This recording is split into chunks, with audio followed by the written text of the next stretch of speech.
Hello friends, आज की इस वीडियो में हम बात करने वाले हैं आत्म सुरक्षा के बारे में, सेल्फ डिफेंस के बारे में।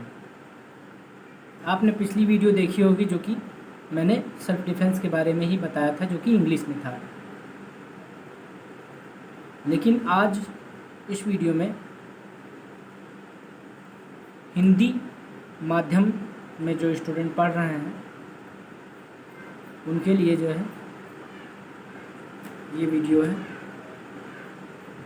और एक्चुअली हिंदी माध्यम वाले स्टूडेंट्स को जो है इंग्लिश में थोड़ा सा कम समझ में आता है, ठीक है। तो इसलिए मैंने हिंदी में भी जो है इस वीडियो को बनाया है।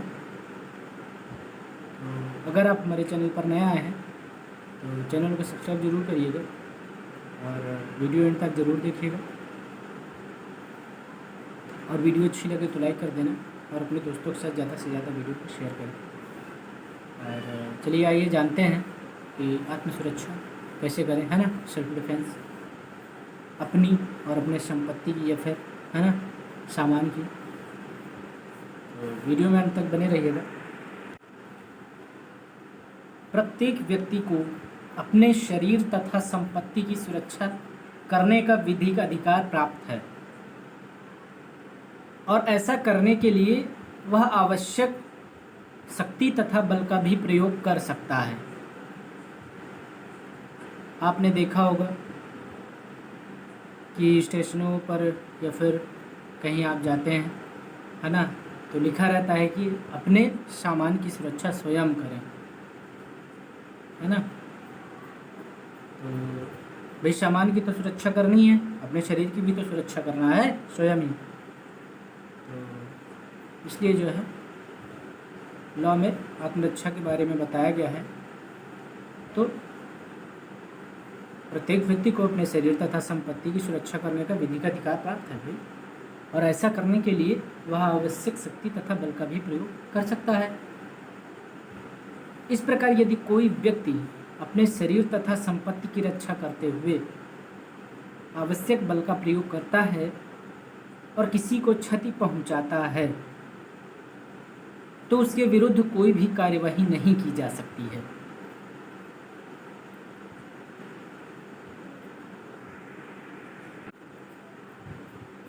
आत्मरक्षा में प्रयोग की गई शक्ति के लिए, पावर्स के लिए दो शर्तें हैं। प्रथम क्या है? प्रथम यह है कि आत्मरक्षा में बल प्रयोग तभी न्यायोचित होगा जब व्यक्ति के शरीर और संपत्ति, ना, बॉडी और जो संपत्ति है उसकी, शरीर और उसकी जो संपत्ति है उसकी कोई आसन्न खतरा उत्पन्न हो गया हो। समझ रहे हैं ना। मतलब आप आत्मरक्षा में बल प्रयोग आप तभी न्याय उचित होगा आपके लिए जब व्यक्ति के शरीर और संपत्ति की कोई आसन्न खतरा उत्पन्न हो गया हो। अंडरस्टैंड।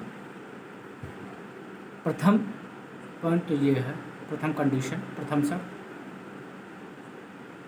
है ना। आत्मरक्षा में बल प्रयोग तभी न्याय उचित होगा आपके लिए जब व्यक्ति के शरीर और संपत्ति की कोई आसन्न खतरा उत्पन्न हो गया हो। ये नहीं कि भाई ऐसे ही आप जो है बल प्रयोग करे दे रहे हो, है ना, किसी के ऊपर, ना आपके ऊपर कोई खतरा हुआ, ना आपको कोई नुकसान पहुंचा, तो इस केस में जो है आपको नुकसान हो सकता है। इसलिए अगर आपको कोई प्रॉब्लम होने वाली हो, आपको समस्या लग रहा हो या फिर है ना, तो वहाँ पर आप जो है आत्मरक्षा में बल प्रयोग कर सकते हैं। तो प्रथम कंडीशन में यही बताया गया है ना कि आत्मरक्षा में बल प्रयोग आप को तभी न्यायोचित होगा, आपके लिए तभी न्यायोचित होगा जब व्यक्ति के शरीर और संपत्ति की कोई आशंक खतरा उत्पन्न हो गया हो, तब, है ना। समझ रहे हैं ना बात हमारी। जब आपको या आपके शरीर और आपकी संपत्ति के लिए कोई आशंक खतरा उत्पन्न हो गया हो, तब आप जो है आत्मरक्षा में अपने जो है बल प्रयोग कर सकते हैं, तब ये न्याय उचित होगा।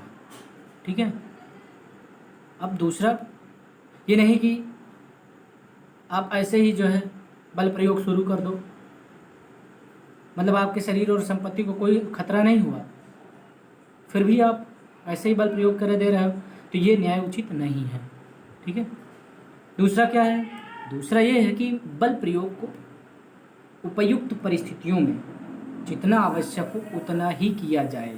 याद कर लीजिए, इंपॉर्टेंट पॉइंट है ये कि ध्यान से सुन रहे हैं ना आप लोग, मतलब कि बल प्रयोग को उपयुक्त परिस्थितियों में जितना आवश्यक हो उतना ही किया जाए, अर्थात बल प्रयोग संभावित हानि के अनुपात से अधिक नहीं होना चाहिए, है ना।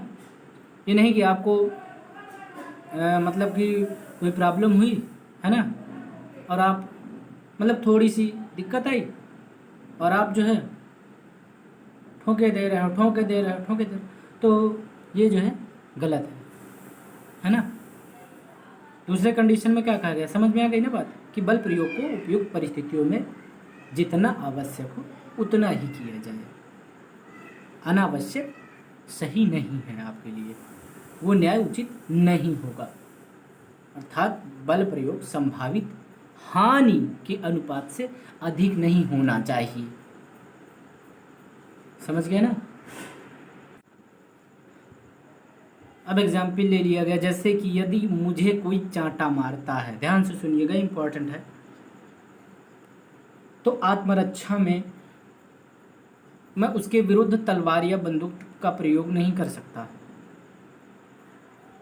उपयुक्त परिस्थितियों में किसी व्यक्ति द्वारा अपने शरीर तथा संपत्ति की रक्षा में आवश्यक बल का प्रयोग किया गया है या नहीं, इस बात का निर्धारण एक कठिन बात है,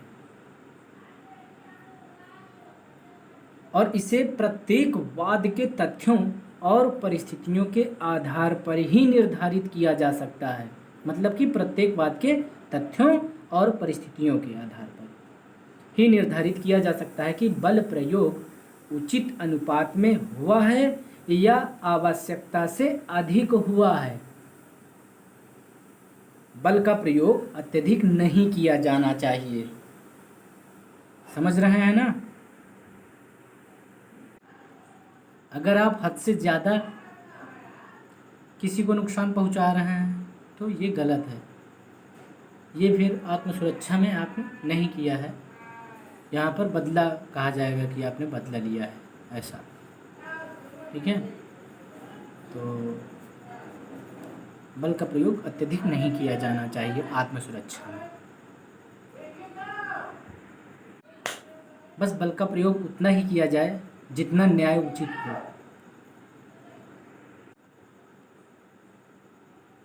मॉरिस बनाम न्यूजेंट 1836 7 C&P 572 के मामले में प्रतिवादी जब वादी के मकान के सामने से जा रहा था, ध्यान से सुनिएगा, तो उसने वादी के कुत्ते को मारने के लिए बंदूक उठाया। उसने वादी के कुत्ते को मारने के लिए क्या किया? बंदूक उठाया। मतलब प्रतिवादी जब वादी के मकान के सामने से जा रहा था तब की बात है, तो उसने वादी के कुत्ते को मारने के लिए बंदूक उठाया, तो कुत्ता भाग गया। फिर क्या हुआ? फिर किंतु जब कुत्ता वापस लौट रहा था तो प्रतिवादी ने उसे गोली मार दिया। निर्णय दिया गया कि इसका यह कार्य विधिमान्य नहीं था, क्योंकि उसने कुत्ते को गोली तब मारा जब वह हमला नहीं कर रहा था, अतः उसने बल प्रयोग आवश्यकता से अधिक किया था। ठीक है। तो भारतीय दंड संहिता की धारा 97 से 106 तक में आत्मसुरक्षा से संबंधित उपबंध दिए गए हैं। ठीक है। तो आज के लिए बस इतना ही। और मैंने ये वीडियो आपके लिए ये इसलिए बनाई कि आप लोग भी ध्यान दें, क्योंकि एग्ज़ाम हुआ नहीं कि भूल जाते हैं आप लोग। आत्म सुरक्षा के बारे में, सेल्फ डिफेंस के बारे में इम्पॉर्टेंट है जानना, ठीक है। तो पिछली वीडियो में मैंने आपसे अभी बताया कि इंग्लिश में बनाया था, तो इंग्लिश मीडियम वाले स्टूडेंट को ही समझ में आएगा, इसलिए आज मैंने हिंदी मीडियम जो हिंदी माध्यम के स्टूडेंट हैं उनके लिए भी वीडियो बनाने की कोशिश की थी, तो इसलिए आज बना दिया है, ठीक है। तो आप लोग वीडियो को इन तक ज़रूर देखिएगा, और आपने अभी तक चैनल सब्सक्राइब नहीं किया है तो सब्सक्राइब ज़रूर करिएगा। नेक्स्ट वीडियो में मिलते हैं दोस्तों, धन्यवाद।